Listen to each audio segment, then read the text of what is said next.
Considering that I am a really quiet guy, I can't say.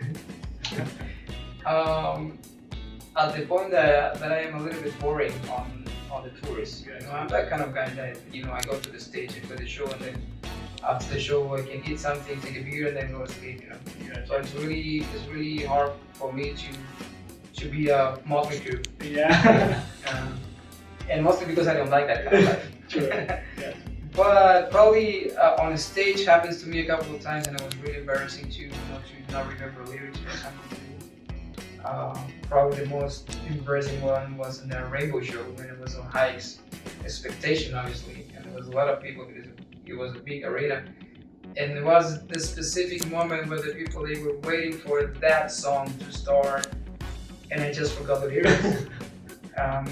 So what I did was to start to make the audience to sing, and I remember at that time I was not a good frontman either, and the people they didn't get it, so it was double embarrassing.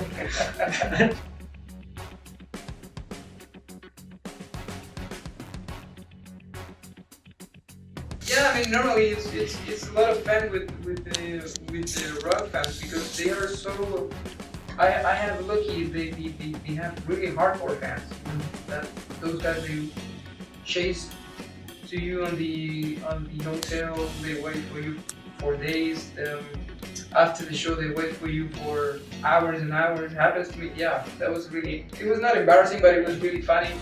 We were in Russia playing for in Moscow with Rainbow, and it was probably my biggest show. It was around 40,000 people in the arena.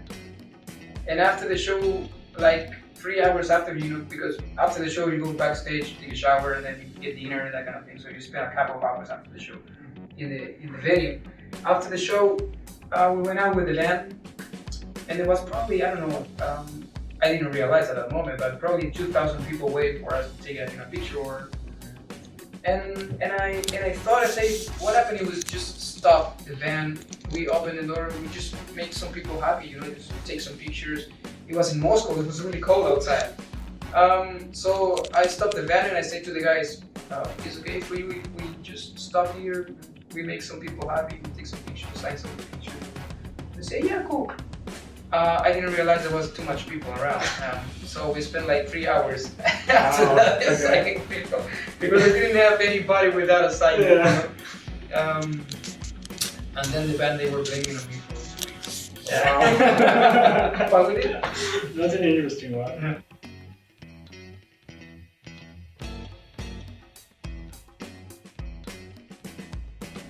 Yeah.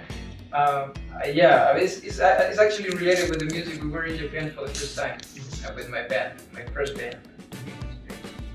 At that time, I remember I didn't talk English, well.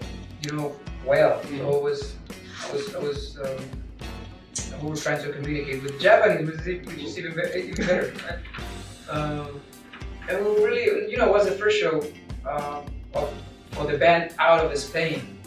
It was a huge festival in Japan, and we were super excited. There would be, a big arena, great names in the lineup like Whitesnake, Scorpions, and we got really excited. Yeah. And then suddenly we got the information that we were playing 11 in the morning. It was like, okay, this is not that cool. It's not how you imagine it. But suddenly we just discovered that in Japan they have this culture to support music, especially. If you are at work in the office and you have a ticket for a show, you can go to the show and then come back to the office. Wow. So you can see a lot of rock and heavy metal fans in the audience, with the jacket, and they were working in the office. So suddenly we played for like 10,000 people 11 in the morning. Wow. It was really excited. But the thing was, right before to hit the stage, something happened with the guitar amplifier. It didn't work, and the intertape was sounding already. So we were trying to tell to the Japanese stage manager that the amplifier doesn't work, and we're trying to say amplifier doesn't work, and it was like thinking that we were gratefulling him for the amplifier, and he was like, yeah, amplifier, no, it doesn't work, man. Yeah, it was really hard. Yeah, that was really hard. So we needed to stop, we needed to stop the tape and try to fix it. That was a mess.